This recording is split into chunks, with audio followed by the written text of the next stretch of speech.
En primera hora continuamos hasta las 12 del mediodía, hasta las 11 en Canarias, y lo vamos a hacer ahora con un espacio didáctico con el que pretendemos ayudarles a hablar en público. Un problema que seguro tienen muchos de nuestros oyentes y que de vez en cuando hablamos sobre él en este programa con Daniel Rodríguez, que es colaborador de Gestión a Radios, director adjunto del Instituto de Comunicación Empresarial, y es un placer saludarle una semana más en este programa. Además, yo le he pedido a Dani que intente hacer un hueco en su apretada agenda, porque es un tema fascinante del que vamos a aprender mucho en los siguientes minutos. Daniel, ¿cómo estás? ¿Qué tal? Muy buenos días. Muy buenos días, un placer saludaros, un placer estar en casa en Gestión a Radio. Igualmente, gracias por estar con nosotros. Es más, este va a ser un espacio de ida y vuelta para nuestra audiencia, en el que los oyentes también pueden formular sus dudas y sugerencias, ¿no? ¿Cómo lo pueden hacer? Pues les invitamos, si les parece, a que contacten con nosotros a través de un correo electrónico que es danielrodríguez, todo junto, @icecomunicación.com. Y de Italia, C de Cádiz y E de España, icecomunicación.com. Están escuchando Gestión a Radio, están escuchando la radio referencia económica en nuestro país. Daniel es director adjunto del Instituto de Comunicación Empresarial. ¿A qué os dedicáis en el instituto?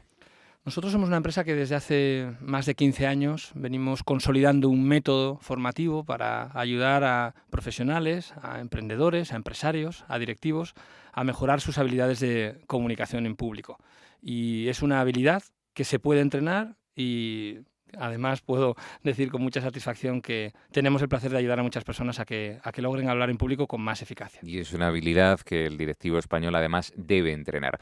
Hoy, dentro del aspecto de hablar en público, nos vamos a ceñir al control del tiempo, al hablar en público. Además, les vamos a poner un par de ejemplos que nos ha traído Daniel. La falta de tiempo cuando hablamos es uno de los elementos que se puede y se debe mejorar, ¿no, Dani? Sí, es además un elemento que aporta productividad y que tiene que ver directamente con la rentabilidad de una organización y también la propia rentabilidad de un profesional y de un directivo. Es decir, que cuando hablamos de controlar el tiempo, en el fondo hay una vinculación directa con la productividad de una empresa. Así que es un tema serio. No hay nada peor que un discurso largo en un acto, ¿verdad?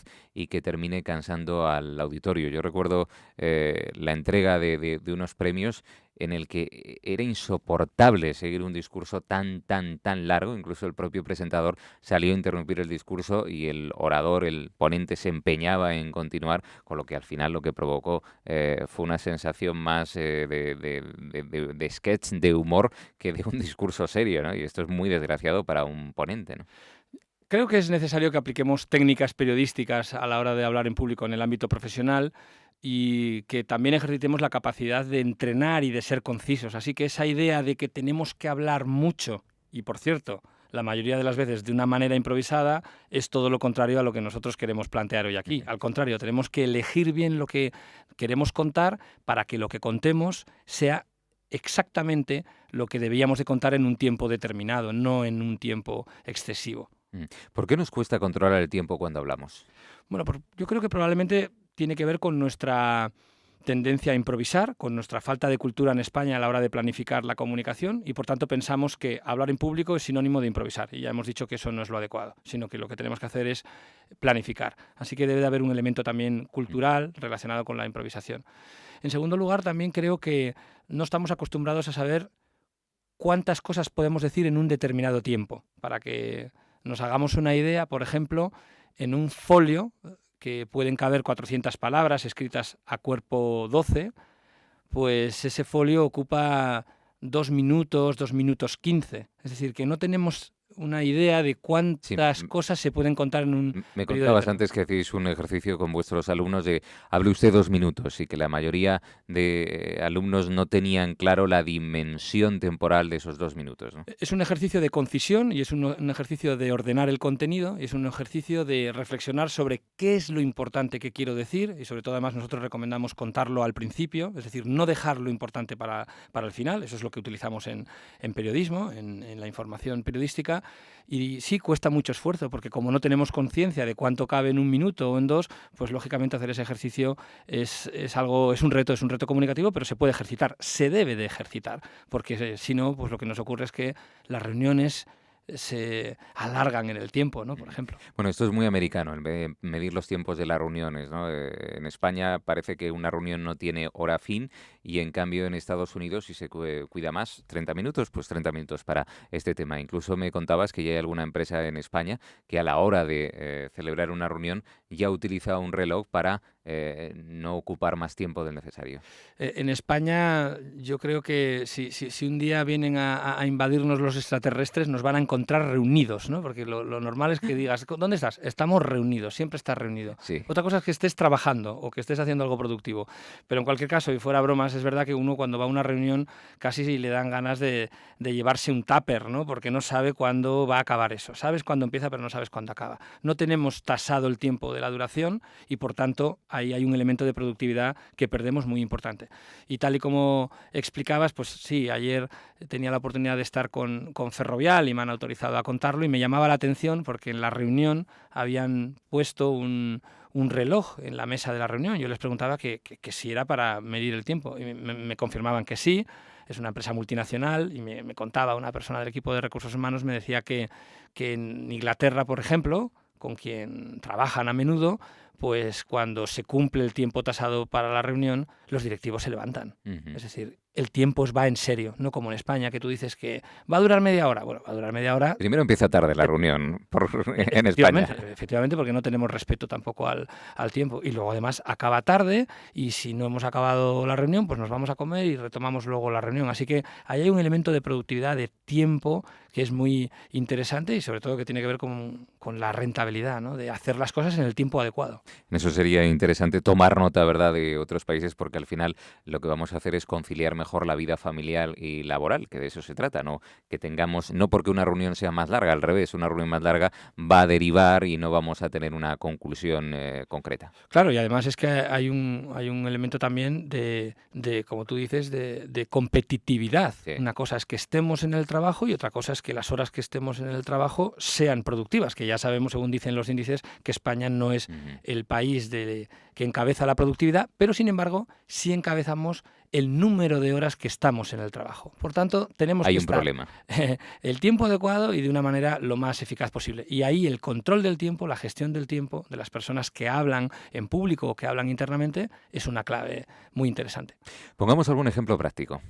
Pues mira, no sé si recordarán nuestros amigos de Gestiona Radio que cuando hizo la primera intervención Pablo Iglesias en el Parlamento Europeo, llamó la atención a los medios de comunicación precisamente su capacidad para adaptarse al tiempo que le habían marcado. Y hemos traído un fragmento de cómo tiene que intervenir el presidente interino del Europarlamento para decirle que concluya. Verán que se lo dice en italiano y Pablo Iglesias, en vez de concluir, lo que hace es pues seguir el discurso que tenía previsto.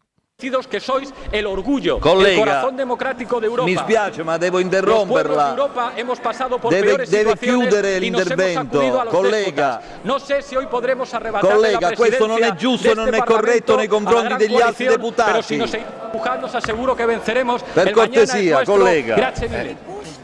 No había manera que cortara. Pero al final se pierde el sentido del discurso, ¿no? Pierde el sentido del discurso, lamentablemente, porque era una oportunidad para hacer un discurso corto, con una conclusión rotunda a esto. Claro, al final te acabas yendo un poco por la puerta de atrás de la intervención, porque pierde eficacia y te recuerdan porque no has sido capaz de ceñirse al tiempo. De ceñirte al Bueno, la al clase tiempo, política aquí tiene mucho que aprender, ¿no? Sí, y sobre todo, bueno, ahí en el fondo hay una falta de planificación y yo creo que también de respeto al tiempo, porque él llevaba el discurso escrito, se le ve en el vídeo, está en YouTube, lo pueden ver los oyentes de Gestiona Radio. El discurso está planificado, pero probablemente haya una mala planificación en el ensayo y por tanto ahí se descompensa el tiempo que le habían solicitado, que era de 6 minutos, y luego también probablemente haya eso que decíamos antes, ese elemento cultural de, bueno, en el Parlamento Europeo dicen que los discursos son de 6 minutos, pero bueno, yo hago 8 y no pasa nada. Pues sí pasa, sí pasa. Eso en el mundo de la política. Nos vamos ahora al mundo del arte y vamos a hablar de los premios Goya, que también es una ceremonia pues un tanto controvertida y en el que yo no sé qué pasa en las entregas de premios, que no hay manera que los que los recogen se ciñan al tiempo que les piden desde arriba, porque no hay nada peor que una entrega de premios de estas interminables. Hay que entender que se trata generalmente de un evento televisivo o radiofónico y por tanto el tiempo es esencial y el gestionar el tiempo es muy importante por parte de los organizadores.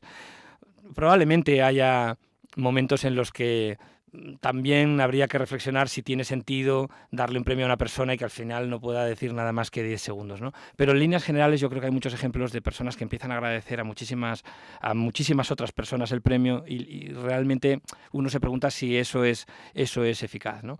En estos premios Goya hemos visto cómo subían la sintonía, es decir, cómo introducían una melodía para trasladarle a la persona que estaba hablando la información de que tenía que terminar, que tenía que concluir. Y ese es precisamente uno de los ejemplos que también hemos traído, el de Natalia de Molina, que era la premiada como actriz protagonista, la actriz que recibía el premio Goya. Sería la misma. A la gente que ha sido mecenas en la película, a Jerez y al barrio de La Granja, que ahora mismo tienen que estar dando unos botes, estarán sintiéndolo. A toda la gente que sienta este premio como si... Con todos ustedes, Bárbara Leni y Belén Rueda. La pobre la interrumpe en el discurso y al final no puede concluir. Claro, es una... Lo que pasa es que venía, si ustedes lo vieron, el anticipo fue un minuto de sollozos de nervios. De nervios también y lógicamente, de sorpresa por el premio, lógicamente. Y también, pues, de una falta de planificación en relación a ¿y si me dan el premio? ¿No? Como dice José Mota en plan de broma. ¿Y si sí? Bueno, ¿y si te lo dan? Bueno, pues a lo mejor tenemos que... Y también si estás... Tenemos que pensar qué voy a decir si me lo dan. 4 actrices nominadas, pues tienes, aunque no lo creas, tienes posibilidades de llevarte el premio. A ti y a mí no nos lo van a dar. Eso seguro que no. Podemos estar tranquilos en el patio de butacas. No tenemos que preparar discurso. Pero hombre, si estás nominado parece razonable que digas, bueno, yo quiero agradecer a estas personas. Claro. Hablaremos otro día, si quieres, si te apetece, de la gestión emocional, de qué ocurre cuando se nos desbordan las emociones y ni siquiera podemos hablar o tardamos un minuto en recuperarnos. Claro, efectivamente es otro tema interesante. A veces, pues lógicamente la emoción de recoger un premio o de recordar a una persona que ya no está. Perdemos desde luego una oportunidad de eficacia comunicativa cuando no nos ajustamos al tiempo y en la empresa también ocurre esto, ¿verdad? Sí, en la empresa ocurre porque como decíamos no tenemos una sensación de cuánto tiempo necesito para decir una determinada información, para trasladar un mensaje determinado y por tanto improvisamos el mensaje y por tanto se alarga la reunión. A mí me parece que es muy importante que en la reunión, por ejemplo, por citar las reuniones, haya un tiempo tasado, es decir, que la persona que va a la reunión y la persona que la convoca tase el tiempo de la duración de la reunión para que, aunque sea solamente por una cuestión de respeto y de responsabilidad, los que van a la reunión sepan cuánto tiempo van a invertir en esa reunión. Y luego, sobre todo, el que lidera la reunión, que trate de mantener y de gestionar, como si fuera un moderador de un debate, que trate de gestionar el cumplimiento de ese tiempo, que haya unas conclusiones y que quede claro lo que tienen que hacer las personas que han asistido a la reunión o lo que se ha acordado en esa reunión. Lo importante y el consejo final que podríamos dar a nuestros oyentes es que para cumplir el tiempo hay que escribir el texto. Es un inicio, yo creo, de entrenamiento aconsejable, a acostumbrarnos a escribir y sobre todo a decirlo en voz alta, porque si solo escribimos el texto luego habrá problemas, porque cada uno lo lee a su manera y no significa que lo que haya escrito una persona y lo lea en 2 minutos pueda valer para otra. Así que hay que leerlo en voz alta y acostumbrarnos a leerlo controlándolo con un reloj para saber que en 1 minuto y medio cabe casi la vida entera. Sí, es cierto que a veces la gente dice, pero yo en 2 minutos o 1 minuto y medio de agradecimiento no voy a poder decir nada. Sintetizado se puede decir absolutamente todo. Bueno, podemos contar la guerra de Siria, o por lo menos parte de la guerra de Siria, en un informativo de televisión en 1 minuto y medio, que es lo que dura una noticia en televisión o en la radio, en un boletín informativo, se pueden contar muchas cosas. Así que 1 minuto es una vida. Pues un buen consejo, con esa frase nos quedamos. Daniel Rodríguez, director adjunto del Instituto de Comunicación Empresarial. Gracias por estar con nosotros y recordamos esa vía de comunicación por si hay algún oyente interesado que quiera resolver cualquier tipo de duda. Sí, estaremos encantados de que nos escriban al correo danielrodriguez@icecomunicacion.com. Hablaremos de comunicación y trataremos de responder a todas las dudas, a todos los comentarios que nos hagan los amigos, los oyentes de Gestiona Radio. Pues te esperamos aquí para hablar de otros temas y para seguir aprendiendo a hablar en público. Gracias, Dani. Aprendemos todos los días. Gracias, Gonzalo. Claro.